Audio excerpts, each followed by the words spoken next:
하면은 아마 여러 선생님들도 다 굉장히 머릿속에 떠오르는 그런 어머니, 평범한, 그죠? 우리 가깝게 있는 어머니가 그대로 그려지지 않았나 이렇게 생각이 돼요. 어머니라는 말을 세상에서 가장 아름다운 말이라고 이렇게 얘기를 합니다. 예. 이건 뭐 감성적인 게 아니라 영국 문화원에서 전 세계 102개 국가를 대상으로 4만여 명을 대상으로 해서 이 세상에서 가장 아름다운 말을 하나씩 골라달라. 거기에서 1등이 단연코 어머니였다고 그래요. 그래서 50개의 어휘를 순서대로 이제 골랐는데 거긴 뭐 평화, 행복, 웃음 뭐 여러 가지가 있었겠죠. 근데 50등까지도 아버지 이름은 안 나왔다고 그러네요. 우리 아버지들이 반성을 해야 되나요? 어쩌나요? 아버지는 안 나오고. 글쎄 말이에요. 예. 아버지가 다 돈 벌어다 보면 가면. 글쎄요. 그 아버지는 안 나오니.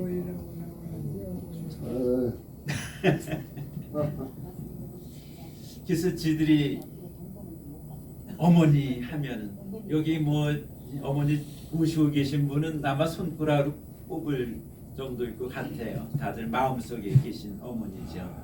우리가 이미 돌아가셨지만은 그래도 우리가 살아가는 힘이 되는 근원이 되는 게 바로 어머니가 아닌가 이렇게 생각이 되는데 저희들이 어머니 하면은 한마디로 저희 나이에는 회한입니다. 한마디로 후회되는 일, 안쓰러운 일, 그리움, 사무치는 이런 근데 이 영화에서의 그 정우 주인공은 어머니 하면은 떠오르는 게 그 어머니하고 마지막 추움이죠.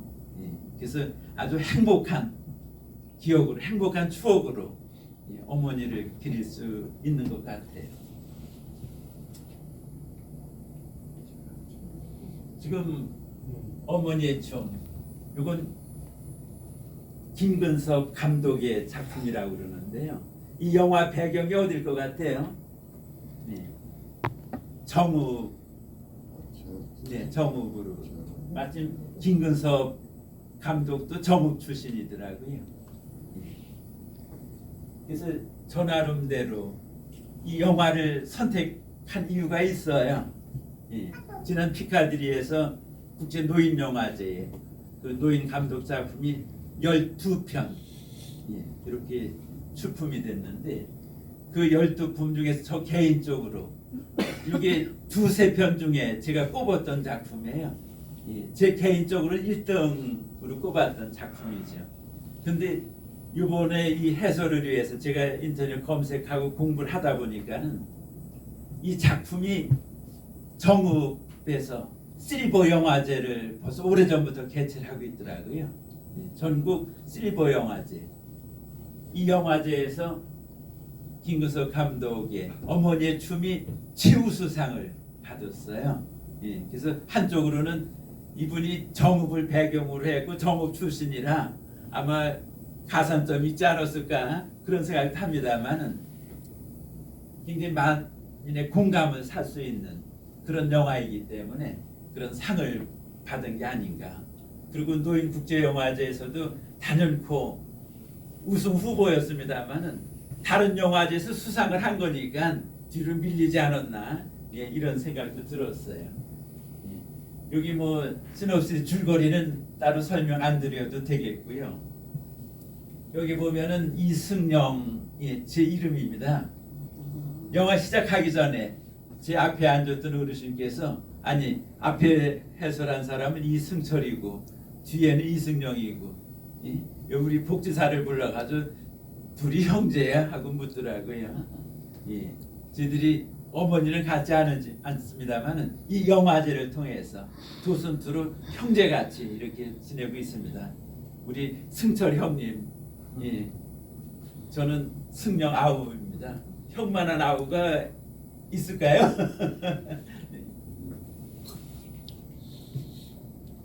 지금 어머니가 뭐 병원에 입원을 했어요.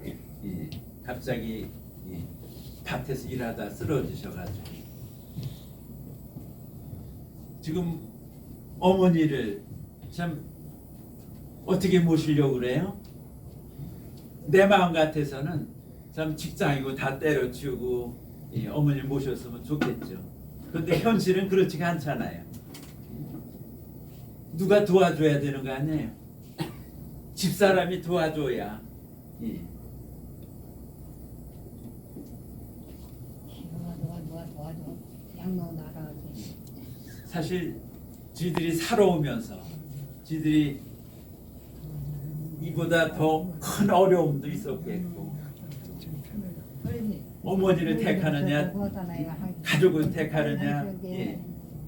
우리가 심지어 물에 빠졌을 때 자식, 엄마, 부인, 아내 예. 누굴 먼저 구해야 되느냐 뭐 이런 예. 비슷한 얘기 많이 돌았었죠. 예. 지들이 살아오면서 이 비슷한 그런 갈등, 고뇌, 선택의 순간들이 많았어요. 그죠? 어떤 선택을 해야 될까?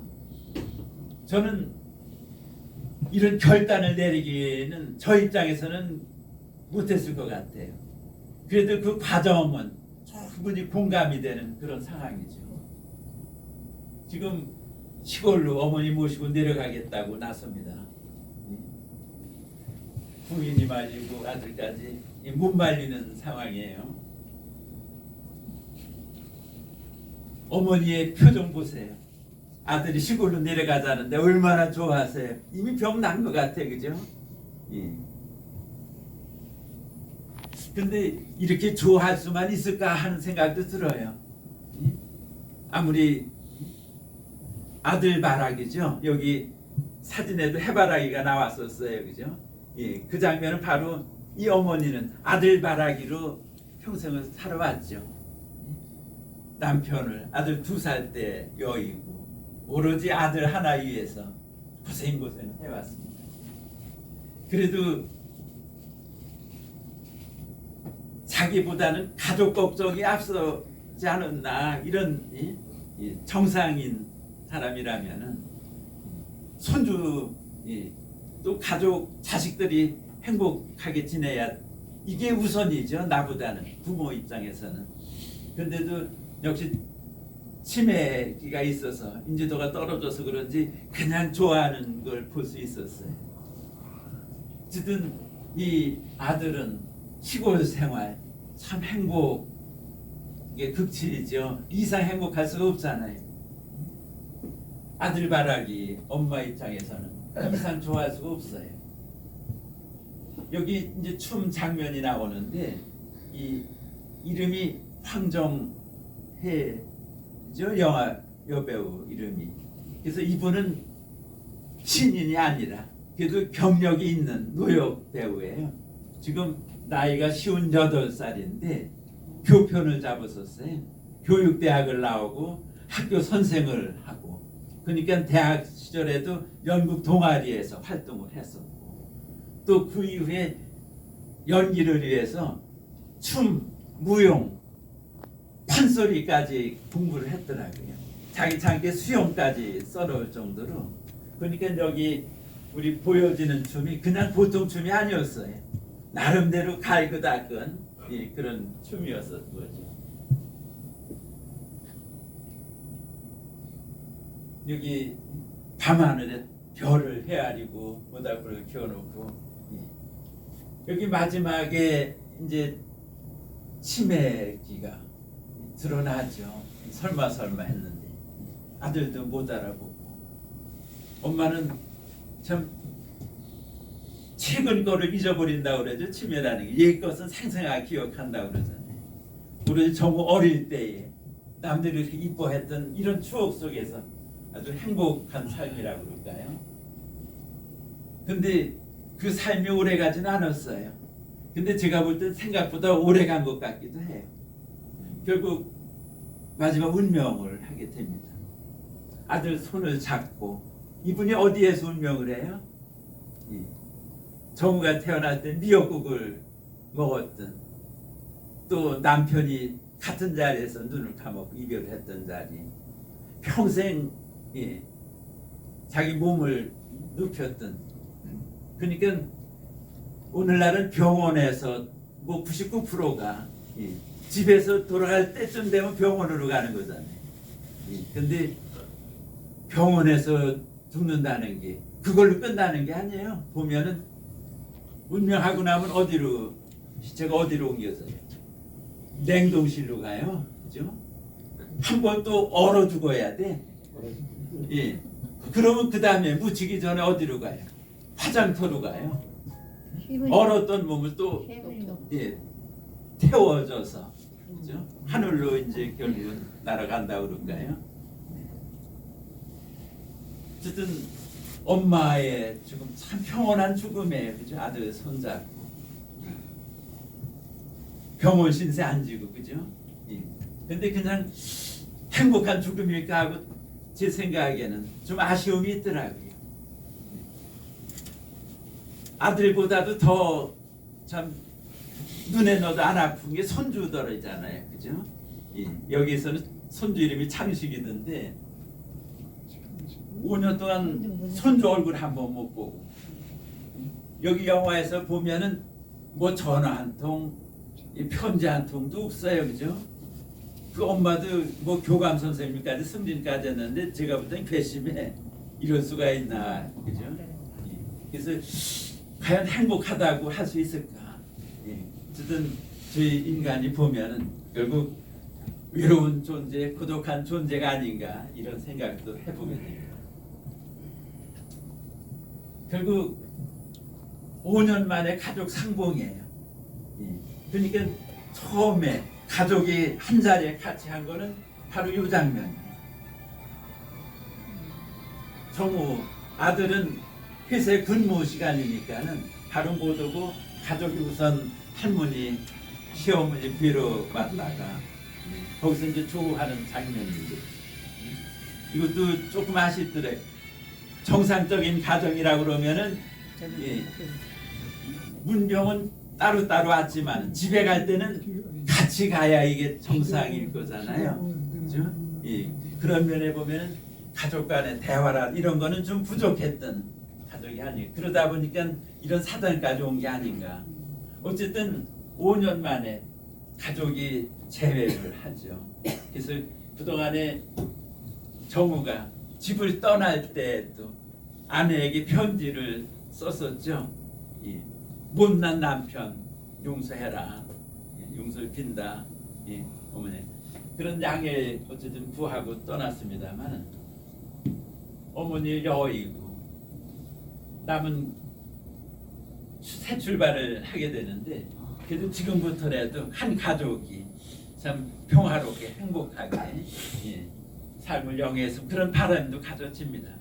어머니도 아마 하늘에서 춤을 추면서 행복한 가정을 바라실 거예요. 그죠?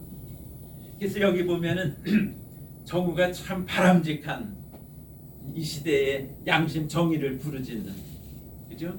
회사에서 기사를 쓰는 기자였죠. 어떤 그 돈이라든가 뭐 출세라 이런 거에 굴하지 않고 자기의 의견을 사회 정의를 표출했던 그런 청년이었죠. 그래서 오히려 그래서 더 어려운 삶을 살았겠습니다만은 그래서 여기 어떤 자식이었나 이것이 사실은 처음에 시골 내려가는 결심을 할 때에 서재에서 회상했던 장면인데 사실 이런 장면들은 그 아들이 좀 되새겨야 될 게 아닌가.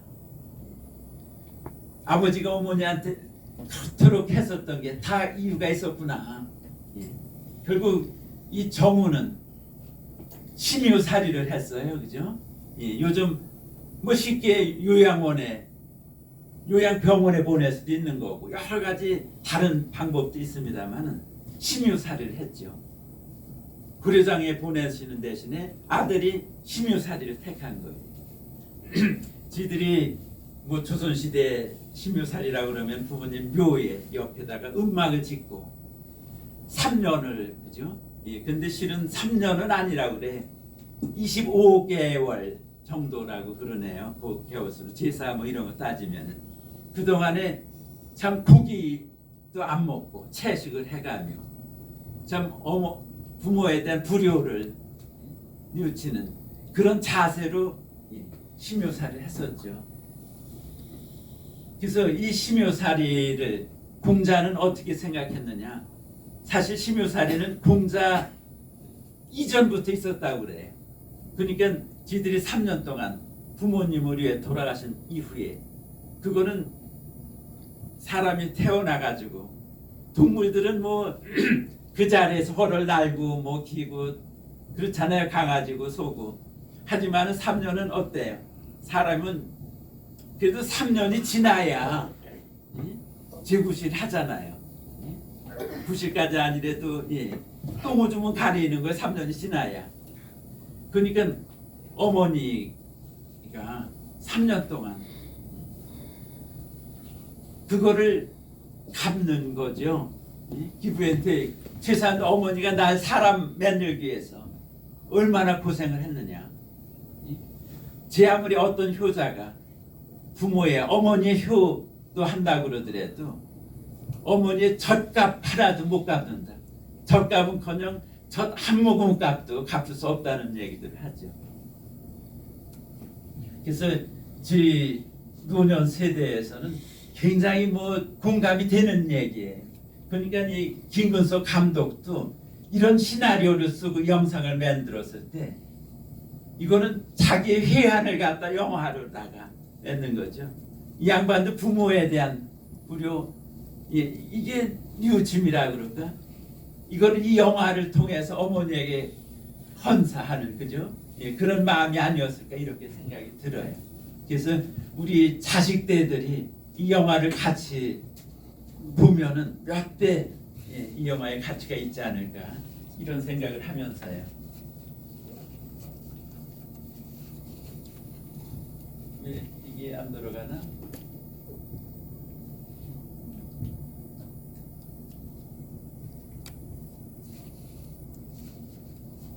이게 이 마지막에 그 회사 사장이 이미 사표를 내고 했었습니다마는 다시 회사로 복귀해달라.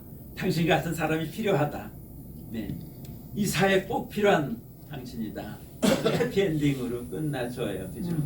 그래서 그 말을 다시 한번 강조하면서 이 영화의 해설을 끝내.